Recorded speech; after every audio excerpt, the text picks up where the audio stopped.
Assalamualaikum warahmatullahi wabarakatuh. Perkenalkan, saya Merina Pramesti, NPM 203102011784 dan rekan saya Sofiatun Nataikmah, NPM 203102011783. Dan kita akan mempresentasikan hasil diskusi dari kelompok kita, yaitu neraca pembayaran internasional. Yaitu pengertian neraca pembayaran. Neraca pembayaran suatu negara adalah catatan yang sistematis tentang transaksi ekonomi internasional antara penduduk suatu negara dengan negara lain dalam jangka waktu tertentu. Pengertian penduduk dalam hal ini meliputi perorangan atau individu, perusahaan, badan hukum, badan pemerintah, atau siapa saja yang tempat tinggal utamanya di negara tersebut.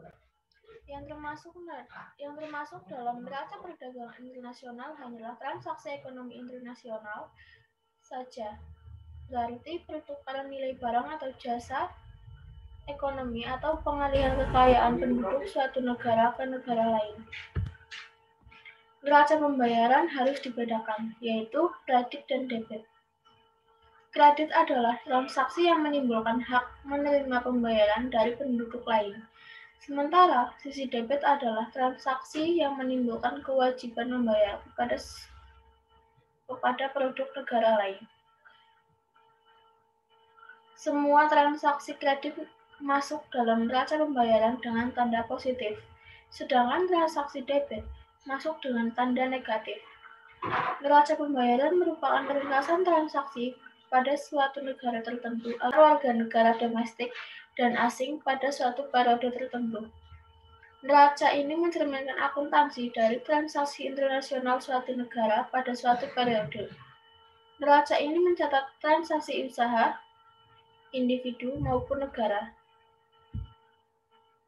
Isi laporan neraca pembayaran yang paling penting adalah neraca berjalan atau transaksi kapital dan neraca modal.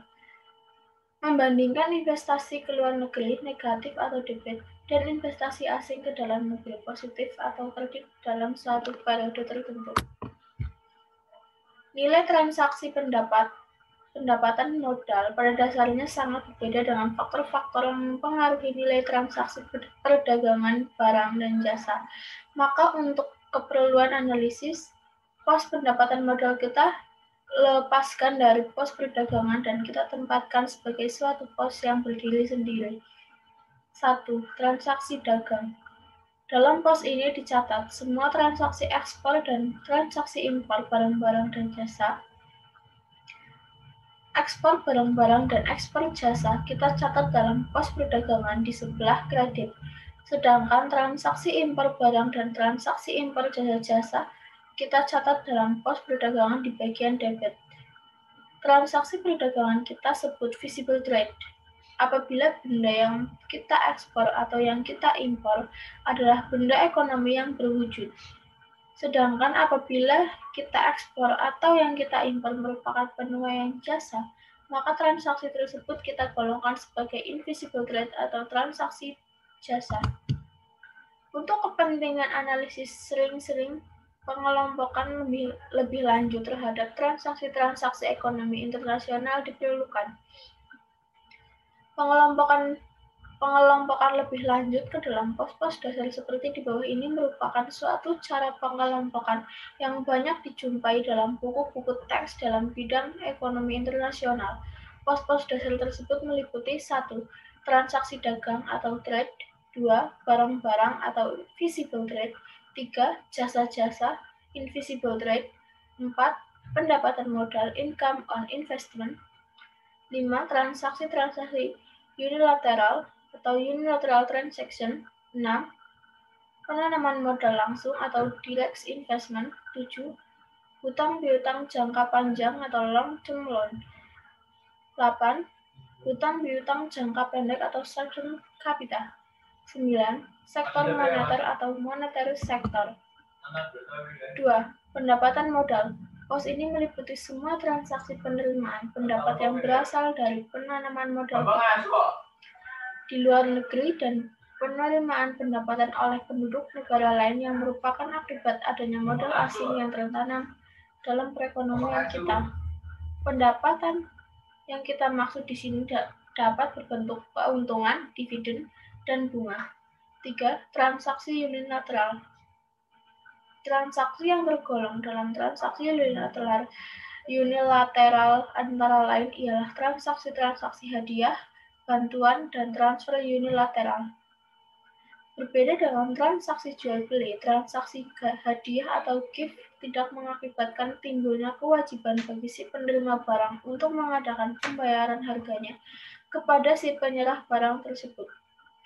Dari segi si pemberi hadiah, transaksi penyerahan barang tidak pula menimbulkan hak kepadanya untuk menerima pembayaran dari si penerima barang. Transaksi yang tidak menimbulkan hak atau kewajiban secara yuridis adalah merupakan transaksi sepihak, yaitu yang biasa disebut transaksi unilateral. Selain gift atau hadiah, yaitu tergolong sebagai transaksi unilateral adalah transaksi-transaksi aid atau bantuan dan transaksi unilateral transfer. 4. Penanaman modal langsung.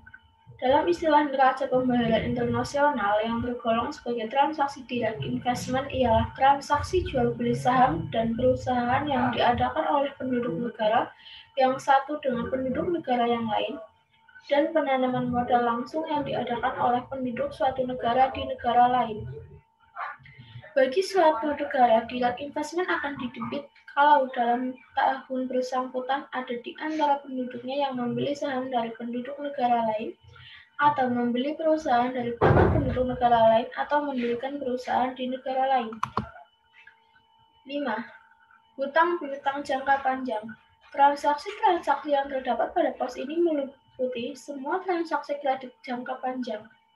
Pada umumnya yang dimaksud dengan transaksi jangka panjang ialah kredit dengan jangka waktu pembayaran lebih dari 1 tahun. Jual beli surat-surat obligasi antara penduduk negara yang memiliki neraca pembayaran internasional dengan penduduk negara lain termasuk dalam kategori ini juga. Dengan demikian, suatu neraca pembayaran post long-term loan-nya akan dikredit apabila penduduk negaranya ada yang berhasil menjual surat-surat obligasi, entah surat obligasi tersebut surat obligasi yang diterbitkan oleh penduduk negara lain maupun surat obligasi yang diterbitkan oleh penduduk negara bersangkutan kepada penduduk negara lain. 6. Hutang pendek. Uraian mengenai pos ini sama dengan uraian pos long-term loan. Hanya saja, bedanya ialah bahwa dalam pos long-term loan, transaksi hutang piutang yang dicatat adalah hutang piutang jangka panjang. Sedangkan dalam pos short-term capital, transaksi hutang piutang yang dicatat hanyalah transaksi hutang piutang jangka pendek yang jatuh temponya tidak melebihi 1 tahun. Transaksi kredit jangka pendek ini pada umumnya terdiri atas transaksi-transaksi penarikan dan pembayaran surat-surat wesel. Dan selanjutnya, presentasi akan dilanjutkan oleh teman saya. Oke, selanjutnya ketujuh, sektor moneter.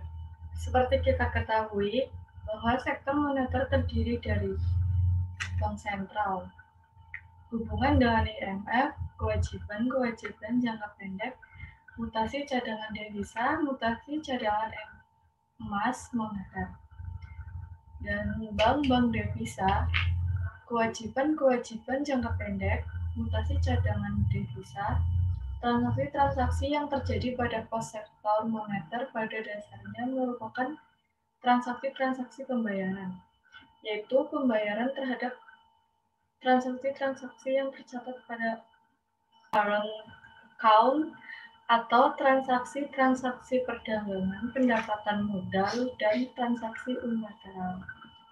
Dan investment account atau transaksi-transaksi penanaman modal langsung, hutang piutang jangka panjang, dan hutang piutang jangka pendek, bukan moneter. Apabila jumlah pengeluaran untuk current account dan investment account, perbedaannya merupakan defisit yang harus ditutup dengan saldo kredit pada monetary sektor. Komponen neraca pembayaran. Menurut Kuncoro 2009 menjelaskan masing-masing unsur NPI yang merupakan suatu model yang dikembangkan oleh Bank Dunia sebagai berikut. Yang pertama, neraca barang atau neraca perdagangan. Neraca barang dan neraca jasa disebut juga neraca transaksi. Neraca transaksi berjalan atau current account. Rekening transaksi berjalan atau current account merupakan sub NPI yang mencatat seluruh transaksi barang dan jasa. Pos ini merupakan golongan terbesar dalam neraca pembayaran yang meliputi transaksi barang. Transaksi barang ini meliputi ekspor barang, termasuk barang-barang yang bisa dilihat secara fisik, misalnya minyak, tembakau, tanah, kayu, karet, dan sebagainya. Ekspor barang merupakan transaksi kredit karena transaksi itu menimbulkan hak untuk menerima pembayaran atau menyebabkan terjadinya aliran uang atau dana masuk ke dalam negeri. Impor barang meliputi barang-barang konsumsi, barang modal, dan bahan mentah untuk industri. Impor barang-barang merupakan transaksi debit karena menimbulkan kewajiban untuk melakukan pembayaran kepada negara lain, atau seperti menyebabkan aliran dana atau uang ke luar negeri. Selanjutnya, kedua, neraca modal atau capital account. Rekening atau neraca modal atau capital account merupakan sub NPI yang menunjukkan aliran modal finansial, baik yang langsung diperdagangkan atau perubahan portofolio dalam bentuk saham, obligasi, dan surat berharga internasional yang lain, maupun untuk pembayaran barang dan jasa.